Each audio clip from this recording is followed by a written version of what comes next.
I'm from Halabja, he mentioned. There's a small town. It's no longer small, but I'm used to saying small because that was small when I was born there. Halabja has a very funny history with different interpretations as to where the name comes from. But the most popular interpretation is that it's made of two words, two Kurdish words. Hala means wrong, ja means place. So the name comes from the wrong place. And it's named, I think, by a group of nomadic families who once were on their way from one place to another in search of pastures for their animals. They stopped and they thought that's where they were looking for. And a week later they realized this is the wrong place. And they stayed. So I come from there. It's a very beautiful place, surrounded by mountains on three sides and an open plain, the most fertile plain, and a lake on one side. It's very close to the Iranian border. Iraq is made of 18 provinces. 3 of those provinces are Kurdish, where 6 million Kurds live. And the rest of Iraq is, the rest of 15 provinces are part of the Baghdad administration. Since 1991, in the past 20 years, the Kurdish part of Iraq has been autonomous, which means we are only officially part of Iraq. Otherwise, it is almost a country on its own. And we have our own parliament, our own government, our own flag, and we run our own affairs. It's a very secure and safe place. It has a booming economy. One of the best airports in the Middle East is now in the Kurdish capital. And guess what? We have started drilling our own oil and gas. And everybody is coming to Kurdistan nowadays. Almost every day some foreign country opens a consulate. Hotels are going up. But you do not get to hear a lot about this place because most people look at Iraq as one place where a lot of bombing and fighting is happening. But thankfully, in the past 20 years, we have had no wars, no problem, and even the 2003 US invasion of Iraq did not affect our part of the country. And thanks to a no-fly zone that the Western allies imposed on Iraq in 1991 after the Kuwait War. That's how this came about. But because I was born in the wrong place and I was an adventurous person and always had itchy feet, I did not stay in this beautiful place where there are mountains and lakes. I went to Baghdad to cover the war. When in 2003 the Americans invaded Iraq, I went along the war. Usually when a war is happening, as a reporter, you decide to embed with one side of the warring parties. You go with the guerrillas or you go with the army. You stay with one side. So I was on the American side, and as they progressed further towards Baghdad from the northern front, I witnessed the fall of Iraqi cities one after another, Iraqi army bunkers one after another, under the hands of the Americans and American bombing. It was not a safe job, and I got caught many times in firefights between different, ethnic groups fighting each other or different armies. And once there was a group of fighters, all Americans and Kurdish fighters, watching an Iraqi army front line being bombed by the Americans. Suddenly an American pilot dropped a bomb on them by mistake, killed a number of people. One of them was a Kurdish local journalist. And but it was a lot of fun, I should say. It doesn't sound like fun to many people, but the biggest fun to me is when bullets whiz over your head. And so I went all the way to Baghdad in the end. When I traveled from the north of Iraq to the center of Iraq, then to the south, I noticed one thing that I think is worth telling the outside world, because people, all of you saw on TV, all these bombings and problems and blaming Americans for invading Iraq, waging an illegal war and all that. It's important to know what the Iraqi people thought about this invasion. The Kurds of northern Iraq were 99.9% happy about the Americans coming because we had been repressed and killed, imprisoned, tortured in our thousands by the Iraqi government. And we tried in the past many times to get rid of Saddam Hussein, but he was brutal and his retaliation was very dangerous.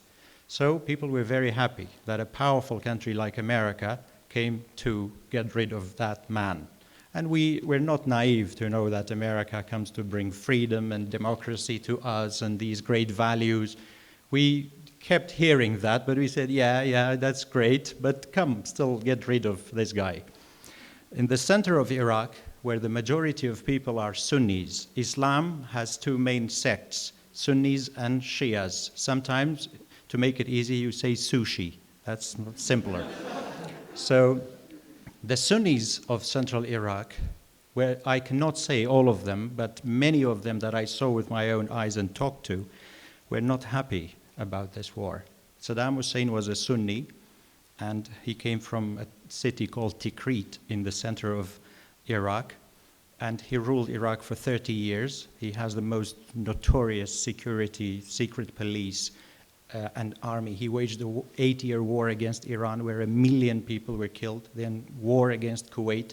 That guy could not sit down for 1 day without waging a war against someone, at the same time killing his own people. So people in the center of Iraq were not happy about the Americans coming. Some for religious reasons, some for nationalist reason, and different kinds of reasons. They said this is our land and an occupier should not come here. I went to all of Saddam's palaces. I went into his homes, and it was, for me, it was unbelievable. I was absolutely scared when I was walking through Saddam's bedroom and his washroom and everywhere. I thought, because as a kid growing up, Saddam Hussein placed fear in the heart of every Iraqi, man or woman. Then I said, here I am. At some point, I thought maybe he will walk out. I was walking through his bedroom, and he would walk out of the washroom and say, what are you doing here, and would kill me. But he was gone. So, and a funny thing happened. And this man, in his hometown, he had built 25 palaces, and I walked through them. So, huge palaces, expensive marble, big curtains, all kinds of household utensils, man-made lake, all kinds of flowers and gardens. In one of his living rooms, I picked up 2 of his ashtrays, and in one of his showers, I picked up a towel as a souvenir.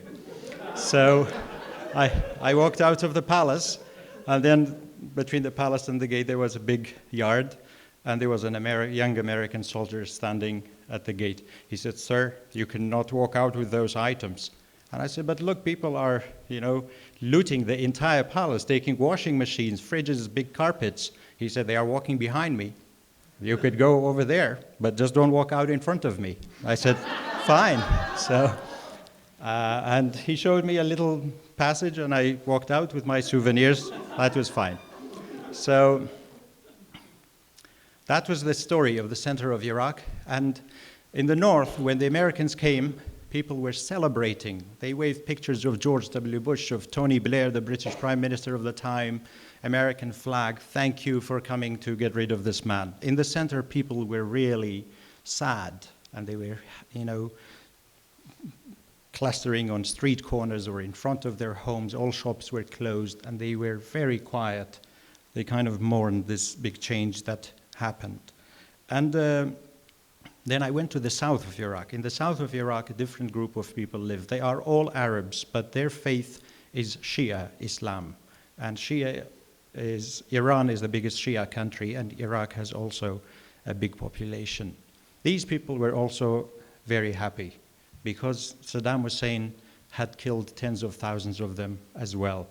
He just did not like, and they had many opposition parties, militia groups that were based in different places outside Iraq trying to overthrow Saddam Hussein.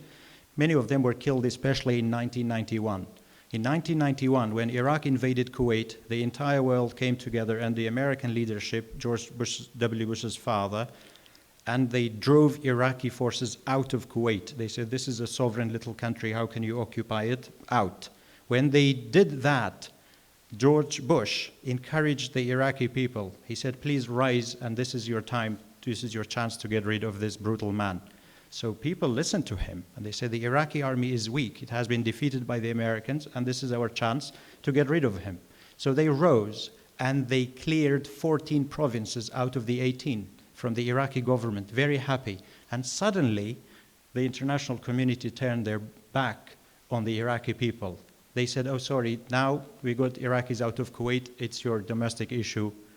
We have nothing to do with that. Saddam Hussein used the remainder of his army and Republican guards to suppress this revolt, and as a result killed tens of thousands of people. Why people were happy in 2003 when I went? Because finally they got rid of Saddam Hussein, and I went there and witnessed with my own eyes the digging up of the old mass graves. They brought out tens of thousands of remnants of people. And I was looking at the bones of children, university students, soldiers, men, women, all kinds of ages. And I happen to know one of the soldiers who participated in the genocide. I trust him not to have blood on his hands fully, but he told me his stories, and then I saw what happened when people dug out those bodies. So 3 different views that people in the outside world may not know. So if you put together the Kurds in the north of Iraq and the Shias in the south, we come to a conclusion, which means the majority of Iraqi people were happy about the war in 2003. In 2005, 6, and 7, Iraq went through a very bloody stage, which was all civil war, sectarian violence, people killing each other. We used to hear of car bombs in the news every day. And so Americans were being blamed. Why did they do this? They do not have enough soldiers, or maybe they have no post-war plan. And recently I thought about something. I said, not only they came and got rid of this brutal man, I think that was going to happen. I can tell. The anger of 2 different groups in Iraq was simmering under the surface, from boiling for many years. And it was only a dictator with an iron fist like Saddam Hussein that kept the lid on it. It did not mean there was tolerance in Iraq. People used to say, oh, during Saddam Hussein, we all used to live quietly and happily together. Then if that was the case, why did you go about killing each other when he was gone? It means it was for fear of him that you stayed quiet. Real tolerance shows when you have no fear of no one and you still love your neighbor. So many people were killed. Who were these people who were killed, and who were the killers? Saddam Hussein, when he ruled for 30 years, his security executed many people. He was so brutal, they would take away your son, they would kill him, and you had to pay for the bullets that killed your child. They say if you want to take the body, you should pay us for the bullets that executed your son. When the regime was gone, many people were in Iraq who had lost sons and daughters to the regime. And there were some militia groups who went after old army officers, pilots, or university professors. Whoever they had some grudge against, they went after him and killed him in his house. And then the other side started their own militia groups and retaliated. In the beginning, some of the people in the center of Iraq supported these militia groups. They said, oh, you are fighting the Americans, that's great, we will turn a blind eye, we will not report you to the police or anyone. But that's why the situation in Iraq is now very quiet. You don't hear about Iraq anymore in the news. It's not like a few years ago. And that's because people that in the tribal areas realize these are criminals. They are not real freedom fighters. They would fire one bullet at an American army convoy, but they blow up a car in the middle of the market and kill 120 people. They realized these are criminals and their only hobby is to kill. They turned their backs on them. They went to the government. They said, give us guns, give us some salary for our people. We will watch our own neighborhoods and kick out these people. And Iraq became rather quiet and safe to some degree. It still has many more years to go to be satisfactory fully, but it is safe now. People go to universities, people go to school, and women go out any time of the day, any time of the night. Men as well. You could travel anywhere in the country without the fear of being kidnapped or killed or something. Because after a while, you get exhausted. So much killing and killing and killing and grudge then you reach a point where you have fatigue. You cannot fight anymore. Any place would reach that point. And now, a few days ago, President Barack Obama decided to pull out every American troop from Iraq by the end of this year. In 2008, they signed an agreement that they will leave all troops by the end of 2011. In the past several months, the Americans have been waiting for the Iraqi leaders to make up their minds. Do you want us to stay or do you want us to go at the end of this year? But the Iraqi parliament and government is so divided across sectarian lines with so much history of tensions. They could not come up with a decision. And finally the Americans said, bye-bye, we are going to leave. And so that's going to be the end of the Iraq story. They came and they got rid of one man. What did we learn here is that some other countries have learned a lesson from Iraq. In the past several months, there is something going on called the Arab Spring. People in Tunisia got rid of their president, Zain al-Abidin, without any outside help. Bye-bye, thank you, they got him out. People in Libya did the same, but they did not want any foreign troops on the ground. Because people in the Middle East, in the Muslim world, are very sensitive to having non-Muslim troops in their countries. They are very territorial. They don't want anybody to come to their area. So when American troops came to Iraq, it gave an excuse to many foreign fighters to travel as far away as Morocco or from other places. They came to Iraq to fight the Americans. And the Americans did not understand, why do these people come here to fight us? They are not Iraqis. But they think from a religious point of view, it's my duty to go and drive out this non-Muslim force. So the Iraq gave the lesson to these other countries, saying, Libya said to Europe and America, help us with airstrikes. Please don't send any soldiers. That's one other good thing that came out of Iraq many people do not think about. In Egypt, the same way. So in the future, other countries, I think it's very important. People in Canada should not blame their government, or in America, blame their government for going overseas to do something. It's not always bad. I'm telling you, the majority of Iraqi people are happy. So when your country goes to Afghanistan or somewhere to remove a bad regime, it's not always bad. People in that country need that help, but you have to know how you do it. Now in Libya, they did it. They provided air support, and people on the ground got rid of their own regime. So you have to think and listen, consult with the locals. The American problem was that they did not consult. They just went in. If they had sat down and taken into consideration the sensitivities of these people, they would have come up with a better plan. And finally, I'm working as editor-in-chief of an online newspaper called Rudaw, which is a Kurdish word for news or accident or incident or happening. And it's focused on Iran, Iraq, Syria, and Turkey mainly, and then world issues and Europe as well. And so Turkey has its own problem, and recently it was struck by a devastating earthquake in the east. Iran, the same way, some little problems. But a lot of change is happening in the Middle East. It's unheard of in its history, and the younger generation have awakened, and they do not like to be ruled by repressive regimes anymore. Syria is the one that we all expect the big change, and he's still holding on to power. Bashar Assad is the president of Syria, and recently he met with the members of the Arab League. They said, do not use force against your people. And he said, okay. He signed this deal, and I heard this morning on the BBC radio a doctor saying in the past 48 hours they have received 100 bodies, people killed by the army, and he still signed this treaty.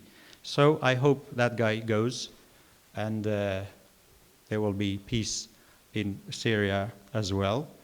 I guess I will end my speech here, but if you have any questions about anything that I have said or anything I have forgotten to say, I will be happy to answer.